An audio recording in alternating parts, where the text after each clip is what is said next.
श्रीमद्भागवत महापुराण द्वितीय खंड नवम स्कंद अथ पंचमोध्याय दुर्वासा जी की दुख निवृत्ति। अब हिंदी में अनुवाद।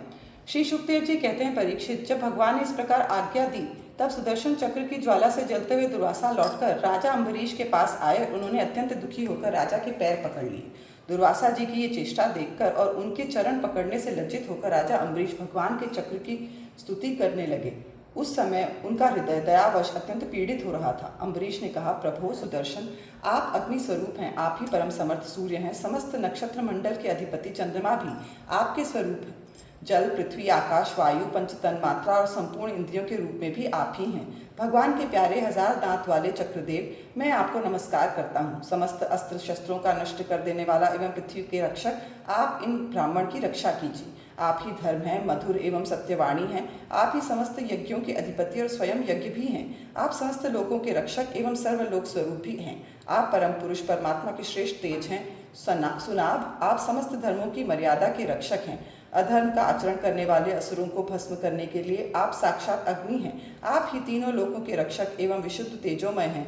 आपकी गति मन के वेग के समान है और आपके कर्म अद्भुत हैं। मैं आपको नमस्कार करता हूँ, आपकी स्तुति करता हूँ। वेदवाणी के अधीश्वर, आपके धर्ममय तेज से अंधकार का नाश होता है और सूर्य आदि महापुरुषों के प्रकाश की रक्षा होती है। आपकी महिमा का पार पाना अत्यंत कठिन है। ऊंचे नीचे और छोटे बड़े के भेदभाव से युक्त ये समस्त कार्य कारणात्मक संसार आपका ही स्वरूप है।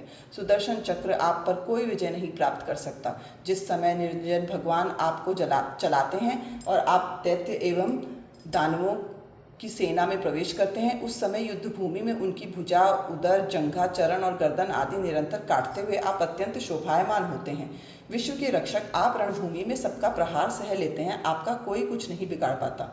गदाधारी, भगवान ने दुष्टों के नाश के लिए ही आपको नियुक्त किया है। आप कृपा करके हमारे कुल के भाग्योदय के लिए दुर्वासा जी का कल्याण कीजिए हमारे ऊपर। ये आपका महान अनुग्रह होगा।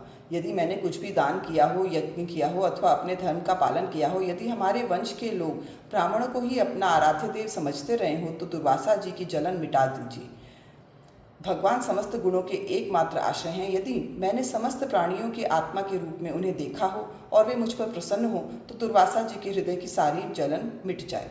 श्री शुकदेव जी कहते हैं, जब राजा अम्बरीश ने दुर्वासा जी को सब ओर से जलाने वाले भगवान के सुदर्शन चक्र की इस प्रकार स्तुति की, तब उनकी प्रार्थना से चक्र शांत हो गया। जब दुर्वासा चक्र की आग से मुक्त हो गए और उनका चित्त स्वस्थ हो गया, तब वे राजा अम्बरीश को अनेकानेक उत्तम आशीर्वाद देते हुए उनकी प्रशंसा करने लगे। धन्य हैं, आज मैंने भगवान के प्रेमी भक्तों का महत्व देखा।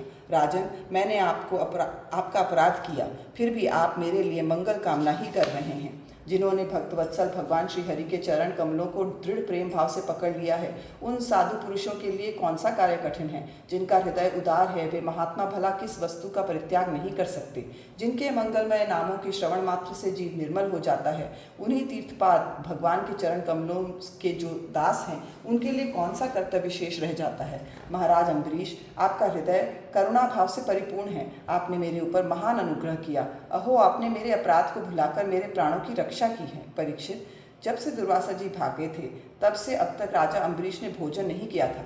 वे उनके लौटने की बाट देख रहे थे। अब उन्होंने दुर्वासा जी के चरण पकड़े और उन्हें प्रसन्न करके विधि पूर्वक भोजन कराया। राजा अम्बरीश बड़े आदर से अतिथि के योग्य सब प्रकार के भोजन सामग्री ले आए। दुर्वासा जी भोजन करके तृप्त हो गए। अब उन्होंने आदर से कहा, राजन, अब आप भी भोजन कीजिए। अम्बरीश, आप भगवान के परम प्रेमी भक्त हैं। आपके दर्शन, स्पर्श, बातचीत और मन को भगवान की ओर प्रवृत्त करने वाले आतिथ्य से मैं अत्यंत प्रसन्न और अनुग्रहित हुआ हूँ। स्वर्ग की देवांगनाएं बार बार आपके इस उज्ज्वल चरित्र का गान करेंगी। ये पृथ्वी भी आपकी परम पुण्यमयी कीर्ति का संकीर्तन करती रहेगी। श्री शुकदेव जी कहते हैं, दुर्वासा जी ने बहुत ही संतुष्ट होकर राजा अम्बरीश के गुणों की प्रशंसा की और उसके बाद उनसे अनुमति लेकर आकाश मार्ग से उस ब्रह्मलोक की यात्रा की जो केवल निष्काम कर्म से ही प्राप्त होता है।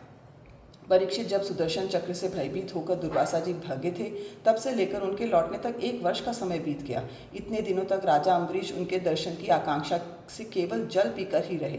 जब दुर्वासा जी चले गए, तब उनके भोजन से बचे हुए अत्यंत पवित्र अन्न का उन्होंने भोजन किया। अपने कारण दुर्वासा जी का दुख में पड़ना और फिर अपनी ही प्रार्थना से उनका छूटना, इन दोनों बातों को उन्होंने अपने द्वारा होने पर भी भगवान की ही महिमा समझा।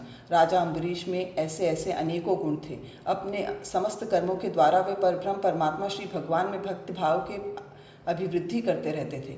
उस भक्ति के प्रभाव से उन्होंने ब्रह्मलोक तक के समस्त भोगों को नरक के समान समझा। तदनंतर राजा अम्बरीश ने अपने ही समान भक्त पुत्रों पर राज्य का भार छोड़ दिया और स्वयं वे वन में चले गए। वहाँ वे बड़ी धीरता के साथ आत्मस्वरूप भगवान में अपना मन लगाकर गुणों के प्रवाह रूप संसार से मुक्त हो गए। परीक्षित, महाराज अम्बरीश का ये परम पवित्र आख्यान है। जो इसका संकीर्तन और स्मरण करता है वह भगवान का भक्त हो जाता है। इति श्रीमद्भागवते महापुराणे पारमहंस्यायां संहितायां नवमस्कन्धे अम्बरीशचरितं नाम पंचमोऽध्यायः।